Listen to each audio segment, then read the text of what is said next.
Trigonometric values की principal values, domain, range में अगर कंफ्यूजन है तो ये वीडियो है तुम्हारे लिए। इसमें हम लोग डिस्कस करेंगे जितनी भी इनवर्स ट्रिग्नोमेट्रिक फंक्शंस हैं उनकी प्रिंसिपल वैल्यूज कैलकुलेट करना। बेसिकली जो आपकी 2.1 है 12th क्लास की, उसको हम लोग डिस्कस करेंगे। देखो, प्रिंसिपल वैल्यूज बेसिकली वो वैल्यू जो कितने एंगल पे उस फंक्शन के लिए आ रही है।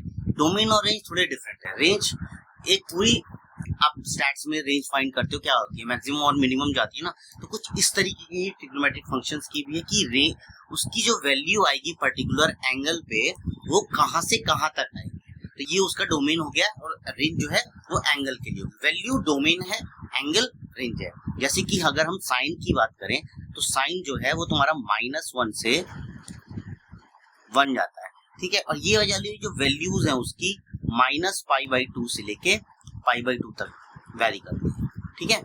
कॉस की अगर मैं बात करूं तो सेम डोमेन होती है -1 से 1, लेकिन रेंज थोड़ी चेंज हो जाती है। ये -1 होती है 180 पे और इस पे होती है 0, तो ये 0 से लेके पाई तक जो है रेंज इसकी वैरी करती है। इवन दोबारा लिख देता हूँ, 0 to पाई, ठीक है। टैन की और कॉट की बात करते हैं तो इनकी जो डोमेन होती है ऑल रियल नंबर्स आते हैं, और जो इसकी वैल्यू होती है वो माइनस के π/2 प्लस के π/2। देखो, स्क्वायर ब्रैकेट और राउंड ब्रैकेट का डिफरेंस तुम लोगों ने 11th में पढ़ा है, ओपन और क्लोज्ड इंटरवल, ठीक है। तो वो ज्यादा प्रॉब्लम नहीं होना चाहिए। 0 to पाई। अगर हम बात करें तो रियल नंबर -1 और 1 इनके अलावा, और यहाँ पर जो रेंजेस है वो है 0 to पाई, 0, पाई, -π/2, और यही लगभग कोसेक की वैल्यूज आती हैं, लेकिन थोड़ी चेंज होगी। तो रेंज जो है वो आएगी इसकी -1 से 1, और ये जो वैल्यूज हैं, एक सेकेंड, अगर मैं वैल्यूज की बात करूं तो वैल्यूज जाती हैं इसकी क्लोज इंटरवल में माइनस के π/2 टू प्लस π/2 और माइनस के 0। तो ये हर एक ट्रिग्नोमेट्रिक फंक्शन की जो है डोमेन और रेंजेस हैं। अब इनसे रिलेटेड जो क्वेश्चंस आते हैं करने के लिए वो कुछ इस तरीके के होते हैं। ये कह रहा है कि find sine π/3 plus sine of -1/2, sine inverse है, ठीक है। बेसिकली क्वेश्चन जो है वो है साइन π/3 प्लस साइन इनवर्स 1/2, ये वाला क्वेश्चन। तो साइन इनवर्स 1/2, अब देखो यहाँ पे इसको लिखूंगा मैं, sine of this is π/3, 1/2 sine में किसकी वैल्यू होती है, वो π/3 पे ही है, π/6 पे आती है, तो π/6 लिखूंगा यहाँ पे। इन दोनों को ऐड करूंगा तो मेरे पास आ जाएगा साइन 6 इसका एलसीएम आ गया 2π प्लस पाई, दैट इज, तो आ गया इसका साइन π/2 यानी कि 1। इस तरह से हमने क्वेश्चन को सॉल्व करना है, ठीक है। अब दूसरा क्वेश्चन है, वो कह रहा है कि हमें वैल्यू निकालनी है एक्सप्रेशन की, सॉरी इससे पहले भी कुछ क्वेश्चन है। Find the principal value of cos inverse -1/2। अब इसमें हम इनकरेक्ट और करेक्ट दोनों देख लेते हैं। देखो, कॉस की जो वैल्यूज है वो -π/2 से 0 to पाई जाती है कॉस की वैल्यूज, तो जो एंगल आना चाहिए वो इसी में आना चाहिए। तो हम मान लेते हैं let cos inverse 1/2 is equals to theta. तो cos थीटा कितना आ गया आपका, -1/2, ठीक है। अब 1/2 cos में किसकी वैल्यू होती है cos 60, ठीक है। इसको हम लिखेंगे cos theta is equals to minus के cos π/3। अब cos is negative in third quadrant में भी होता है और सेकंड क्वाड्रेंट में भी होता है, तो मैं इसको लिखूंगा cos theta equals to minus of cos pi minus π/3। मैंने क्यों नहीं लिखा pi plus π/3, because pi plus π/3 लिखता तो ये आ जाता 4π/3 जो उसकी प्रिंसिपल वैल्यू से आगे चला जाता, जो डोमेन है उस जो रेंज है उससे आगे चला जाता, यानी लाई नहीं करता, इसलिए हमने नहीं लिया। तो इस चीज का तुम लोगों को ध्यान रखना पड़ेगा। cos theta is equals to this would be cos 2π/3 and hence theta would be equals to 2π/3। ये इसकी प्रिंसिपल वैल्यू है, नॉट 4π/3। ये पाई से कम में लाई करेगी, ठीक है। अब हम दूसरा क्वेश्चन कर लेते हैं। दूसरा सेकंड क्वेश्चन है, you have to find the value of expression 2 sec inverse 2 plus sin inverse 1/2। बहुत इजी है। देखो 2 मैंने sec inverse 2, इसका मतलब कि sec में 2 किस एंगल पे वैल्यू होती है, तो इसको मैं लिख सकता हूँ 2 sec inverse 2 को मैं लिख सकता हूँ sec of π/3, ठीक है, plus sin inverse sin of again π/6। Now second verse जो है उससे 1 आ जाएगा, तो ये आ जाएगा 2π/3 प्लस π/6। इसको अगर हम सॉल्व करेंगे तो ये आएगा आपका 5π/6। इसको तो सॉल्व कर ही सकते हो, ये तुम्हारा फाइनल आंसर आ जाएगा, ठीक है। अगला क्वेश्चन देख लेते हैं।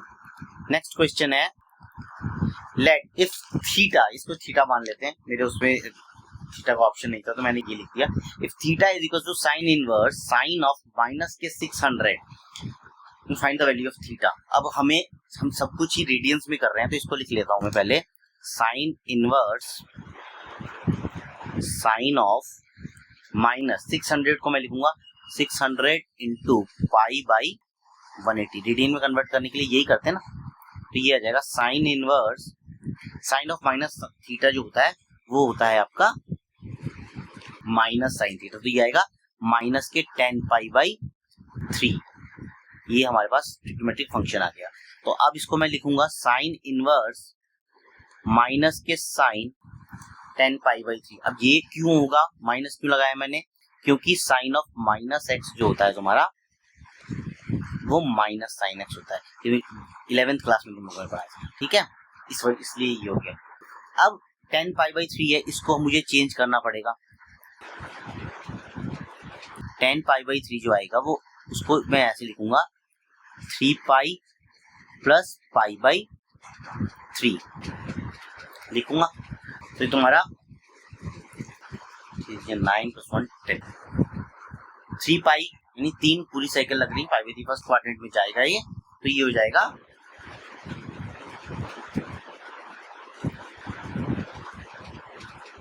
1 सेकेंड नहीं, फिर माइनस का साइन नहीं हटे, हमें माइनस का साइन भी हटाना है बेटा, तो इसको मैं लिखूंगा 4π माइनस 2π/3, जिससे कि मैं ये माइनस का साइन जो है दोबारा आए और माइनस प्लस हो जाए। अब इसमें 4π का मतलब है चार साइकिल और उसमें से माइनस हो रहा है, दैट मींस फोर्थ क्वाड्रेंट में हम लोग लाइक कर रहे हैं। फोर्थ क्वाड्रेंट में साइन नेगेटिव होता है। अब यहाँ भी नेगेटिव है, यहाँ से भी नेगेटिव आएगा, तो हम लोग इसको लिख लेंगे साइन ऑफ साइन 2π/3 लिख लेंगे। बाहर हमारे पास साइन इनवर्स। अब मैं इसको अभी नहीं करूंगा क्योंकि जो इस वैल्यू है वो π/2 से ज्यादा हो जाए, प्रिंसिपल वैल्यू का भी ध्यान रखना है। तो इसको मैं लिखूंगा sine inverse sine of pi minus π/3। ये हो गया। पाई माइनस π/3 जो है इसको मैं रेशियो से चेंज नहीं होगा, तो इसको सिंपल लिखूंगा साइन इनवर्स साइन π/3, ठीक है। तो इक्वल टू आ जाएगा π/3। अब π/3 जो है ये तुम्हारा 90 के अंदर ही लाई करता है, तो हमें ये भी देखना है कि जो हमारे पास वैल्यू आएगी वो जो है उसके अंदर ही लाई करनी चाहिए। अब नेक्स्ट क्वेश्चन पे पहुंच जाते हैं हम लोग। Value of cos inverse 2x² - 1 हमें फाइंड करनी है। देखो cos x की जो वैल्यू होती है,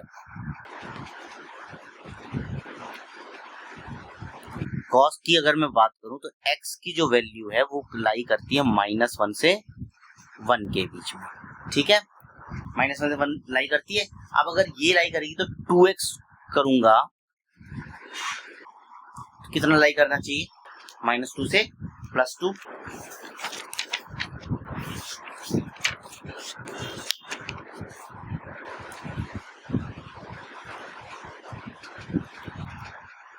लेकिन इसने हमसे मैक्सिमम और मिनिमम वैल्यूज नहीं पूछे, इसने डायरेक्टली मुझसे वैल्यू पूछी है। तो इसको हम करेंगे लेट, इस पूरी फंक्शन को हम लोग लेट कर लेते हैं। Let cos inverse 2x square -1 किसके बराबर मानूंगा मैं, नहीं इसको मानो नहीं, एक सेकंड,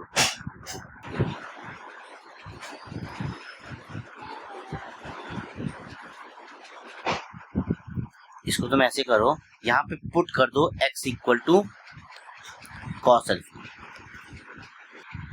x इक्वल टू अगर कॉस अल्फा पुट करेंगे यानी alpha equal to cos inverse x, ठीक है। तो यहाँ ये वैल्यू हो गई, तो x हमने पुट कर दिया कॉस अल्फा के इक्वल, तो ये हो जाएगा cos inverse 2 cos square alpha -1। अब 2 कॉस स्क्वायर अल्फा किसका फॉर्मूला है तुम्हारा, कॉस इनवर्स, ये बन गया cos 2 अल्फा का फॉर्मूला।